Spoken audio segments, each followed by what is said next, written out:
नमस्कार दोस्तों, आपके अपने YouTube चैनल एक बात कही में आपका स्वागत है। मैं राजेश चतुर्वेदी एक बार फिर हाजिर हूँ आपके सामने। दोस्तों, मीडिया में आजकल एक ये जो चल गया है, आजकल क्या मतलब अरसा हो गया इसको कि अंदर खाने से बड़ी खबरें निकल के आती हैं। मतलब ऐसा लगता है कई बार कि वो अंदर एक खाना है कोई और उसमें से खबरें निकलती रहती हैं। तो अब ये हाल ही में एक अंदर खाने से खबर निकली थी कि भाई वो कमलनाथ सोनिया गांधी से मिल लिए हैं। मतलब इस जो वीडियो में आपको मैं बताऊं कि मध्य प्रदेश की बात करेंगे और राज्यसभा चुनाव चूंकि होने वाले हैं, इसी महीने हो जाएंगे। 5 सीटें खाली हो रही हैं मध्य प्रदेश से, तो 4 बीजेपी को मिलने वाली हैं और 1 कांग्रेस को मिलने वाली है। मतलब ये निर्विरोध हो जाएगा। इतने उनके पास विधायक हैं, जो विधायकों की मतलब शक्ति है, स्ट्रेंथ है, जाहिर है कि वोटों के लिहाज से तो 1 कांग्रेस के खाते में जाएगी और 4 बीजेपी के खाते में जाएंगी। तो अंदर खाने से खबर निकली कि भाई कमलनाथ जो है सोनिया गांधी से मुलाकात की है उन्होंने, और उस मुलाकात में उन्होंने 2 बातें की हैं सोनिया गांधी से। एक तो ये कि भाई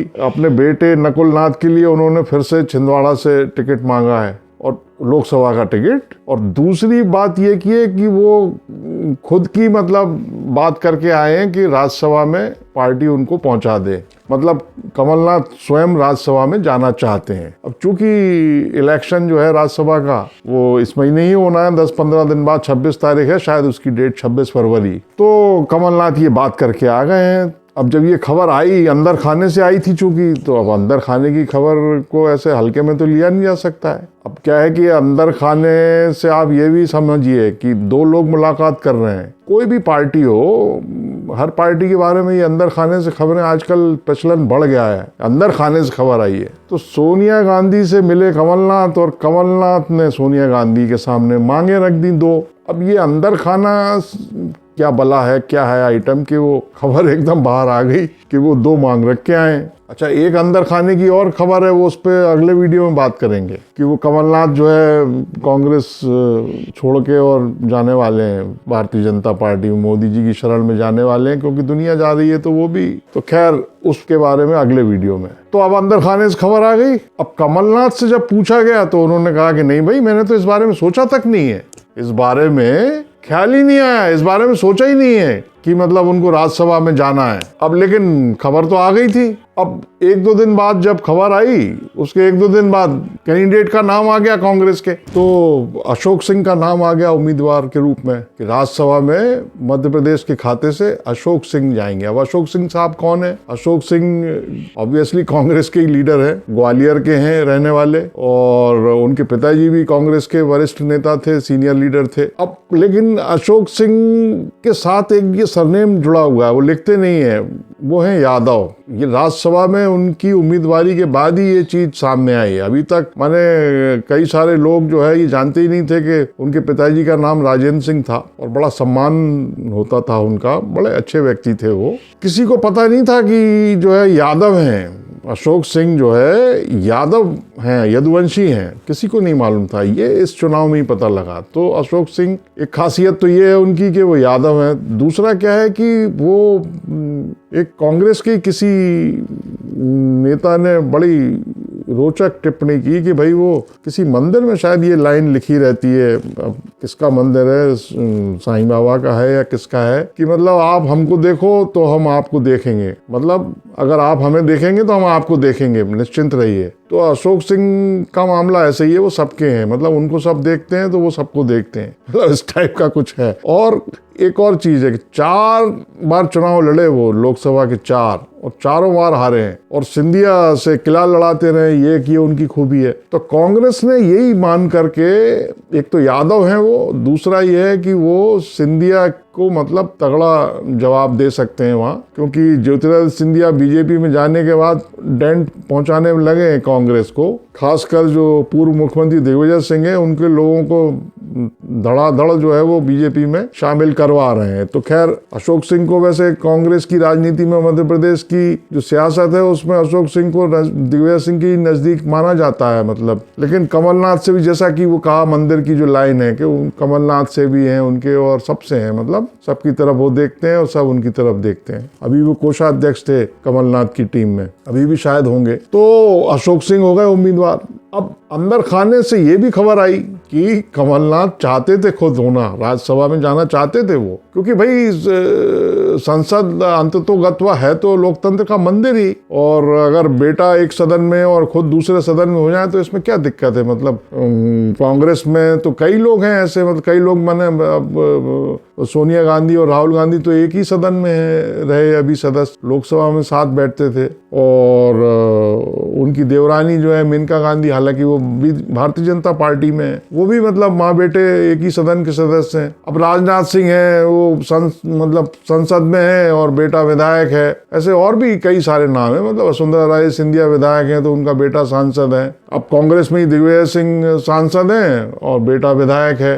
तो मतलब लंबी लिस्ट है और हर दल में है, मतलब पत्नी सांसद है तो खुद जो है विधायक है, या खुद सांसद है और पत्नी विधायक है। ये सब चल रहा है क्योंकि है तो भाई मंदिर ही ना, मंदिर में परिवार के साथ जाया जा सकता है। अभी रामलला की प्राण प्रतिष्ठा हुई अयोध्या में, तो देखिए आप तमाम उद्योगपतियों के और फिल्मी सितारों की फैमिली हाजिर थी, वहाँ उपस्थित थी, सपरिवार थे मौजूद लोग, क्योंकि मंदिर का मामला है। अब लोकतंत्र का मंदिर है, जा सकती है फैमिली। अब शंकराचार्य लोग अविवाहित रहते हैं, उनको बुलाइए ना बुलाइए क्या फर्क पड़ता है ना। तो ठीक है, वो मतलब कमलनाथ, खबर ये आई कि साहब जाना चाहते थे वो, मगर उनको कुछ महक ठीक नहीं आई, उनको जो गंध है वो ठीक लगी नहीं। तो उन्होंने क्या किया कि भाई अशोक सिंह का नाम आगे बढ़ा दिया। उनको मालूम था कि जो है कोई आपत्ति नहीं होगी और यादव समाज के ही हैं। तो लोग इस चक्कर में क्या हुआ कि वो जो मंदसौर की है मीनाक्षी नटराजन, राहुल गांधी कैंप की मानी जाती हैं, वो अटक गई। और दूसरे बड़े नेता हैं यादव, अरुण यादव, बेचारे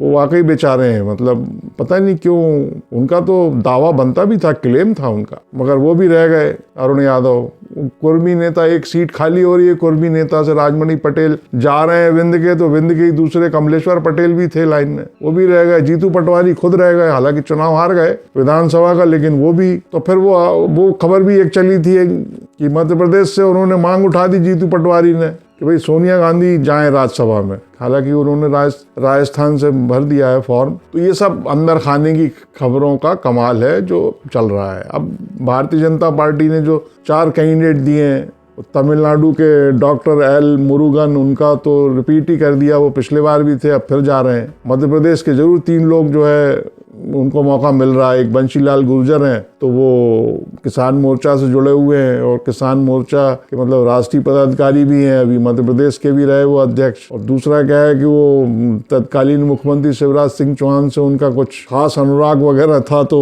वो भी एक फैक्टर है, मतलब जो उनके प्लस जा रहा है। और गुर्जर वोट बैंक है, लोकसभा का चुनाव है ही है सर पे, तो कांग्रेस ने एक यादव दे दिया।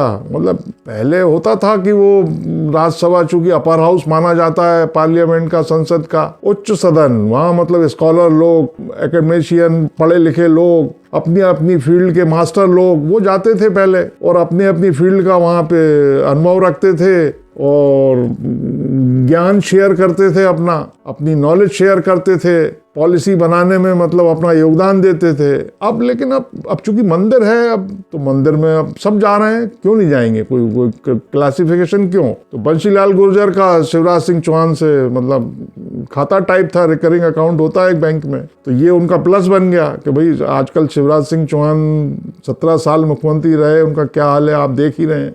और तीसरे हैं उमेश नाथ महाराज। इनकी खासियत ये है कि उज्जैन का जो वाल्मीकि धाम आश्रम है उसके प्रमुख पीठाधीश्वर हैं, चीफ हैं, एकदम महामंडलेश्वर टाइप। लेकिन 2016 का जो उज्जैन का सिंगस्त था उसमें संतों का स्नान करवाया था आरएसएस ने और भारतीय जनता पार्टी ने। अमित शाह भारतीय जनता पार्टी के अध्यक्ष होते थे, तो वो जो क्षिप्रा नदी में जो संत नहाए थे उस पर बड़ा विवाद भी हुआ था, है ना, कि वो स्नान क्यों हो रहा है और मतलब किसी पर्टिकुलर जात के लोगों को स्नान करा के आप क्या मैसेज देना चाहते हैं। तो ये जो उमेश नाथ महाराज जी हैं, ये उस स्नान में इनका प्रमुख रोल था। और ये तस्वीरों में आपको दिखाई दे रहे होंगे, ये जो साहब हैं एक साफा बांधे हुए हैं, ये उमेश नाथ महाराज ये हैं। तो उस समय जो है वो मतलब आप देखिए 2016 से भारतीय जनता पार्टी की प्लानिंग देखिए आप, बिल्कुल अलग एकदम। तो वाल्मीकि पिछले इलेक्शन में भी राज्यसभा का जो पिछला चुनाव हुआ था उसमें जबलपुर की सावित्री वाल्मीकि भेजी गई थी, क्योंकि अनुसूचित जाति का वोट बैंक है, तगड़ा वोट बैंक है। मध्य प्रदेश में ही 35% है, अब यूपी है, बिहार है, और उसमें क्या है वाल्मीकि समाज भारतीय जनता पार्टी को वोट भी करता है। तो वो वाल्मीकि समाज की इस बार फिर चिंता की है बीजेपी ने। और चौथी जो कैंडिडेट है वो माया नरोलिया, ये जाट हैं, महिला हैं, ओबीसी हैं और जाट हैं ओबीसी में भी। अब जाट का मामला जान ही रहे हैं आप, उधर वो जयंत चौधरी को बीजेपी ने तोड़ ही लिया है कि माया नरोलिया को जाट एक नेत्री, महिला नेत्री है, इनको राज्यसभा में भेज रही है। तो पश्चिमी उत्तर प्रदेश के जो जाट हैं, हरियाणा के जो जाट हैं, वो सब मतलब आप समझ रहे हैं ना। अब माया नरोलिया जो है महिला मोर्चा की अध्यक्ष है भारतीय जनता पार्टी की। होशंगाबाद नगर पालिका है एक, अब नर्मदापुरम हो गया उसका नाम होशंगाबाद का। वहाँ की नगर पालिका की 2009 से 14 तक अध्यक्ष रही है और करप्शन के कुछ चार्जेस लगे थे। वो फिर ईओडब्ल्यू में शिकायत की गई थी, वो नस्तीबद्ध कर दी गई, एफआर उसमें फाइनल रिपोर्ट लगा दी गई।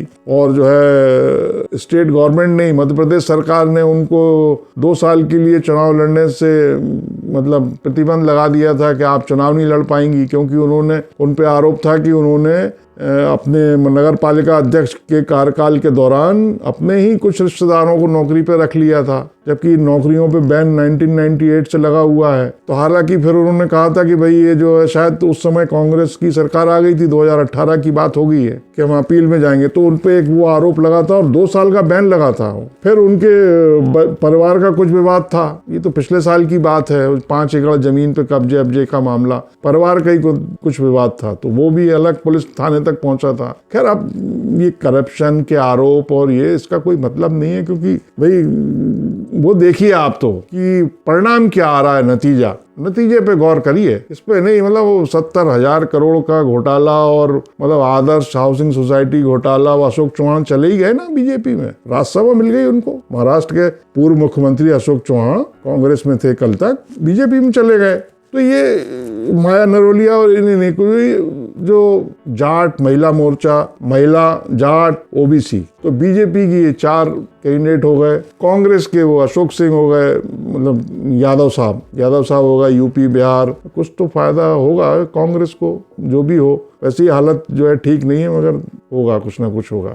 तो साहब ये जो 5 उम्मीदवार हैं, अभी तो चुनाव हो जाएगा तो राज्यसभा में पहुंच जाएंगे और अपने अपने जो अनुभव हैं, अपनी अपनी जो उनकी जहां भी जिस फील्ड में महारत हासिल होगी उसका उम्मीद की जानी चाहिए। मतलब हमको जो है ये आशा रखनी चाहिए, आशा कभी खत्म नहीं करनी चाहिए कि कुछ ना कुछ योगदान देंगे समाज के, देश के उत्थान में, विकास में, हमारा समाज आगे बढ़े, हम लोग तरक्की करें, हर तरफ खुशहाली हो, अच्छे विचार हों और चुनाव भी जीतते रहें। मतलब चुनाव में नतीजे अपने फेवर में आते रहें, और क्या चाहिए बस। तो इस वीडियो में इतना ही। अगर आपको ये पसंद आया हो तो इसको लाइक करें, शेयर करें, और चैनल अगर सब्सक्राइब ना किया हो तो सब्सक्राइब कर लें, इससे हौसला बहुत बढ़ता है। नमस्कार।